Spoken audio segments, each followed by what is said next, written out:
Ontem o meu maior ídolo do esporte completou 60 anos de vida. Parabéns, Tite. Parabéns, Tite. Olha que não devem ser muitas aí as camisas da seleção brasileira que foram feitas com o nome dele, mas é graças ao Tite que eu sou hoje uma pessoa mais apaixonada por futebol.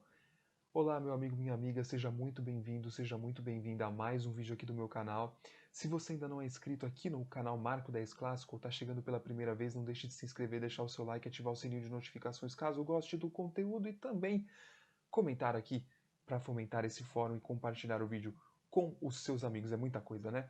Vamos falar então um pouco o que eu resolvi fazer aqui, né? Como eu tenho uma admiração pessoal muito grande pelo Tite, eu resolvi fazer uma série de vídeos, porque em um só não ia caber tudo que eu queria falar sobre ele. Então eu resolvi fazer uma série de vídeos em homenagem minha pessoal aos 60 anos de vida do seu Adenor Leonardo Bach. Inclusive já li o livro dele e recomendo porque é muito bom. E para começar, a gente vai falar sobre esse que para mim é o tema que fica aqui, ó, engasgado, entalado na garganta. Por que é que existe esse ódio gratuito ao Tite na seleção brasileira? É engraçado até, né? Quando a gente olha aí, vamos dar uma comparada, você vai dar uma olhada aí nos comentários que foram feitos. Hoje o Corinthians postou uma homenagem de 60 aos 60 anos do Tite no Instagram e no Twitter. A seleção brasileira fez a mesma coisa, a conta oficial da CBF. Dá uma olhada no nível, né, dos comentários da página do Corinthians e no nível dos comentários da página da CBF. Se a gente não soubesse que é para a mesma pessoa, nem daria para acreditar, né? Os do Corinthians, obviamente, em tom de agradecimento, de elogio, de homenagem, de saudosismo, e os da CBF em tom de xingamento, de crítica, de ironia, enfim. E é engraçado que eu costumo dizer hoje que, para quem é do mundo do cinema, aí, para quem gosta dessas, desses, dessas coisas, né, da sétima arte, eu digo que o Tite é como aquele filme que ganha o Oscar e ninguém assiste. Né? Aquele filme sucesso de crítica e fracasso de público. Hoje o SofaScore fez uma postagem também no Twitter deles. SofaScore que é uma página que divulga muitas estatísticas, muitos dados, muitas informações táticas, né? Uma página referência para os estudiosos, jornalistas, que seriam a crítica do futebol, né? A crítica mais especializada e mais estudada mesmo. E ali, naquelas postagens, havia claramente uma divisão nos comentários, ou seja, nos replies do Twitter, que poucas pessoas e tímidas criticando o Tite, batendo no Tite naquela postagem, mas a imensa maioria apresentando dados e fatos para defendê-lo, inclusive para defender a sua jornada à frente da seleção brasileira, né? Agora é engraçado que perante o grande público nem o Guardiola consegue salvar a reputação do Tite, né? Em entrevista recente à TNT Sports aqui do Brasil, perguntado em um certo momento da entrevista sobre a possibilidade do Xavi assumir como auxiliar do Tite na seleção, o Guardiola respondeu sobre o Xavi, mas também não deixou de exaltar o trabalho do Tite. Falou que é um trabalho fantástico, falou que é um trabalho incrível e que o Brasil não está muito longe do sucesso com o Tite. Né? Falou que o Brasil está no caminho certo. Mas nem o Guardiola, né? Porque hoje, enfim, aliás ontem, né? Essas homenagens todas foram feitas ao Tite, grande parte do grande público continua batendo e criticando, mesmo o Brasil tendo 79% de aproveitamento. Dentro dessa série dos vídeos que eu vou fazer também, eu vou falar um pouco sobre os mitos que são muito repetidos a respeito da passagem do Tite pela seleção. Vamos fazer top 5 de jogos e gols pelo Corinthians e pela seleção. Top 5, aliás, conteúdo sobre a geração brasileira e como que eu acho que isso tem interferido na queda de desempenho médio da seleção ao longo do tempo. E agora a gente vai tentar entender alguns dos motivos possíveis que geram esse ódio gratuito ao Tite pela seleção brasileira. O primeiro ponto que eu acho que é importante é a questão da expectativa. Quando o Tite assume lá em 2016 como unanimidade, né, depois daquela passagem ridícula do Dunga, o Corinthians, que era treinado por ele, vinha um momento excelente. Né? Em 2015 havia encantado o Brasil. Mas muito se duvidava que ele fosse conseguir implantar o mesmo nível, o mesmo patamar de jogo na seleção brasileira com outros atletas. Né? Mas foi exatamente o que ele conseguiu, pelo contrário, aliás até mais, né? Ele conseguiu elevar o patamar de jogo ainda mais daquele seu 4-1-4-1. Eu até fiz um vídeo sobre o 4-1-4-1 aqui no canal, quem quiser dar uma rolada aí para conferir. E a seleção brasileira apresentava um futebol que há muito tempo não se via. Consistente, equilibrado, mas acima de tudo envolvente. Um futebol que encantava. Mas isso não durou tanto assim, né? O Brasil foi assim até o final das eliminatórias, praticamente, até o final de 2017. Mas já na caminhada para a Copa do Mundo, passou por algumas oscilações, algumas peças vinham em uma queda física. E depois da Copa do Mundo, o Tite precisou se reinventar. Havia uma exigência muito grande por reformulação. Inclusive, esse é um outro motivo de ódio gratuito, né? Que ele supostamente teria uma panela, que ele convoca sempre os mesmos. E eu tanto discordo disso que acho que a seleção caiu de produção, inclusive, por ele não privilegiar alguns jogadores que ele deveria ter privilegiado para manter o esquema, como era o caso do Paulinho e do Renato Augusto, que eram parte daquele coração do time de 2016 e 2017, que era o meio-campo, né? E depois da Copa do Mundo nunca mais foram chamados. Então, houve essa renovação, essa pressão foi atendida por ele, e ele continua convocando jovens, continua convocando promessas que estão brilhando na Europa, enfim. Brilhando não, né? Porque brasileiro brilhando na Europa hoje não tem, infelizmente. Mas promessas que estão se destacando aí no futebol europeu, né?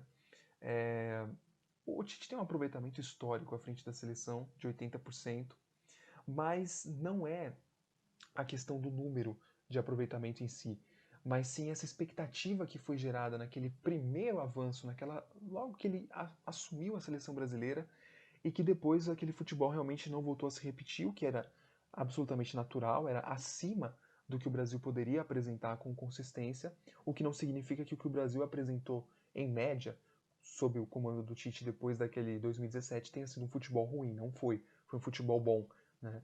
E sempre com muita superioridade ao seu adversário. Só para você ter ideia, o Brasil tem 60% de posse de bola em média, dados do SofaScore, nos seus jogos, né? Agora, tem um outro motivo, então eu já falei da questão da expectativa frustrada pelo primeiro ano, que foi completamente estratosférico.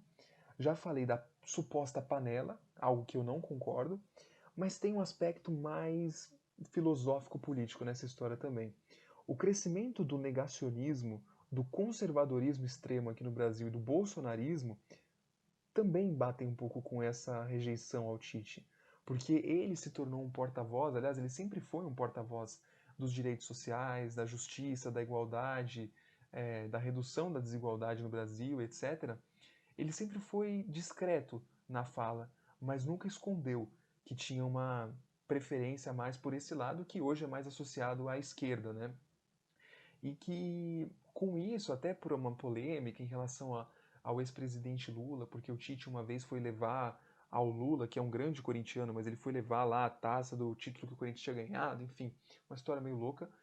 Houve uma associação muito grande por parte dos conservadores, que cresceram muito em número no Brasil nesses últimos anos, uma associação muito grande do Tite com a esquerda, né? E assim, uma rejeição natural a um personagem aliado aos inimigos na cabeça de quem pensa dessa forma, né? Então tá aí um outro motivo para esse ódio gratuito. Um outro ponto que é até engraçado a gente parar para pensar, mas é a questão da fala, da comunicação. O Tite, ele é comunicador social, né? Então, ao contrário de outros treinadores que se embananam mais quando vão falar, que falam mais bobagem, que falam mais uma linguagem corriqueira, cotidiana, o Tite ele busca ser muito claro e muito explicativo, didático nas respostas que ele dá, né?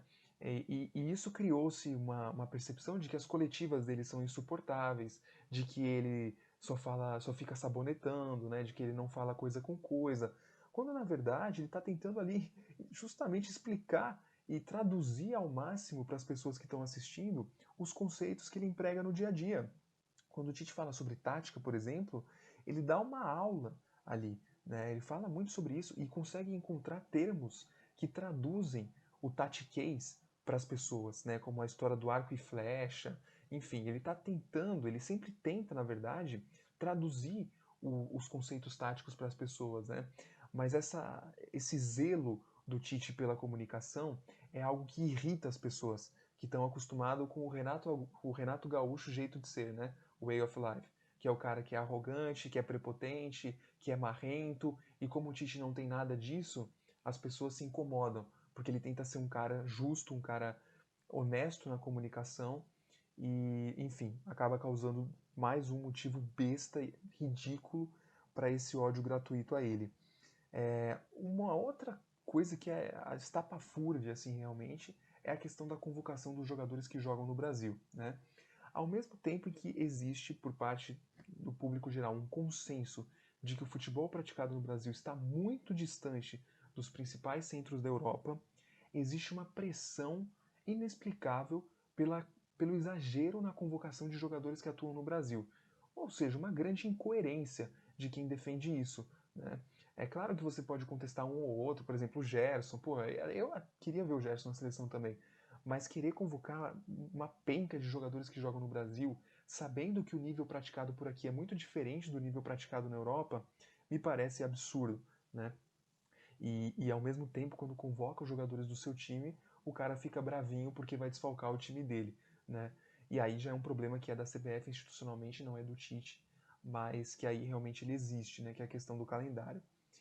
Então, esses são alguns dos motivos que eu listei aqui para esse ódio gratuito que existe ao Tite.